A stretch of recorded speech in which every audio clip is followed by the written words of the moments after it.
अस्सलाम वालेकुम दोस्तों, 22 अप्रैल 2025 को भारत की ज़ेरे इंतजाम कश्मीर के इलाके पहलगाम में एक अफसोसनाक दहशतगर्द हमला पेश आया। दोस्तों, इस हमले में मजमूई तौर पर 26 अफराद जान से हाथ धो बैठे। मरने वालों में एक मुसलमान, एक क्रिश्चियन और 24 हिंदू शामिल थे। दोस्तों, ये तमाम अफराद वहाँ सैर तफरीह के लिए आए थे। रिपोर्ट्स के मुताबिक मारे जाने वालों में ज्यादातर अफराद का तल्लुक भारतीय हसास अदारों से था, जिनमें भारतीय फजाइया, भारतीय इंटेलिजेंस ब्यूरो और भारतीय बहरिया यानी नेवी के हाजिर सर्विस और रिटायर्ड अफसरान शामिल थे। दोस्तों, मकबूजा कश्मीर में होने वाला हालिया हमला एक अफसोसनाक वाकया है, मगर जिस अंदाज में भारत ने बगैर किसी तहकीकात के फौरन पाकिस्तान पर इल्जाम आयद किया है, वो न सिर्फ गैर जिम्मेदाराना बल्कि खतरनाक अजाइम की अक्कासी भी करता है। दोस्तों, हैरान कुन बात यह है कि महज इल्जाम लगा देने पर ही इत्तेफाक नहीं किया गया, बल्कि भारतीय हुकूमत ने सिंतास माहदा भी मुअत्तल करने की बात कर दी। दोस्तों, सफारती अमले को मुल्क छोड़ने का कहा जा रहा है और पाकिस्तान मुखालिफ जज्बात को हवा दी जा रही है। ये कोई पहली बार नहीं हुआ। दोस्तों, मोदी की सियासत हमेशा से हिंदू नजरिए और पाकिस्तान दुश्मन बयानिए पर कायम रही है। दोस्तों, जब भी भारतीय अवाम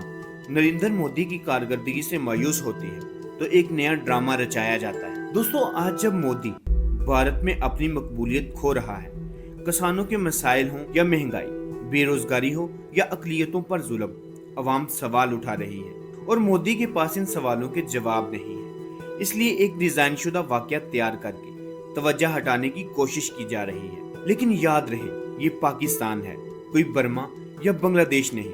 ये एक एटमी ताकत है जिसकी फौज, दफा और कौमी इत्तेहाद मजबूत है।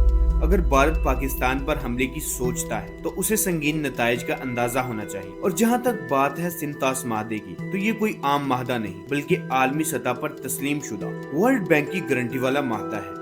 इसकी मुअत्तली किसी यकतरफा अलानिये से मुमकिन नहीं। अगर भारत ने वाकई ऐसी कोई कोशिश की तो पाकिस्तान को बैनुल अक़वामी अदालत से रजू करने का पूरा कानूनी और अखलाकी हक हासिल है। दोस्तों, बीजेपी को याद रखना चाहिए कि सियासत करने के लिए अगर जंगी माहौल बनाने की कोशिश की गई तो ये आग सिर्फ सरहद पार तक महदूद नहीं रहेगी। और दोस्तों, कश्मीरी इस हकीकत को समझते हैं कि भारत सरकार इस हमले को इसराइल पर हमास के 7 अक्टूबर हमले की मानद करार देकर मकबूजा कश्मीर में बड़े पैमाने पर मुसलमानों के खिलाफ ऑपरेशन की बुनियाद बनाना चाहती है। और दोस्तों, जब भी भारत में अवाम के फलाह बहबूद के हालात बेहतर करने की बात हो तो भारत मज़ाकरात से भागने के लिए कभी 2002 का आगरा हमला, कभी 2008 मुंबई हमला, कभी 2016 पठानकोट एयरबेस हमला और कभी 2019 पुलवामा हमला करवाता है, ताकि इस बुनियाद पर आलमी दुनिया की खुशनुदी हासिल कर आजाद कश्मीर और गिलगित बल्तिस्तान में फौज दाखिल कर सके। लेकिन याद रहे, पाकिस्तान अमन चाहता है और इसके साथ अपना दफा करना भी जानता है। पाक फौज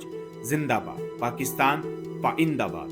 उम्मीद करता हूँ आपको आज की मेरी ये वीडियो पसंद आई होगी। वीडियो पसंद आने की सूरत में चैनल को सब्सक्राइब करें, वीडियो को शेयर करें ताकि ये इंफॉर्मेटिव वीडियो हर एक तक बआसानी पहुँच सके।